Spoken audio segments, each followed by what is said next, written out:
নমস্কার বন্ধুরা, আশা করছি তোমরা সবাই ভালো আছো। আমিও ভালো আছি। আজকে বানাবো হচ্ছে ডিমের কারি।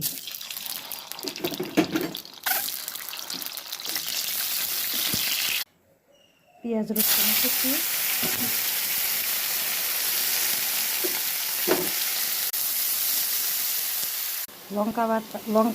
লঙ্কা জিরা, ধনিয়া, স্বাদ মতো লবণ, হলুদ,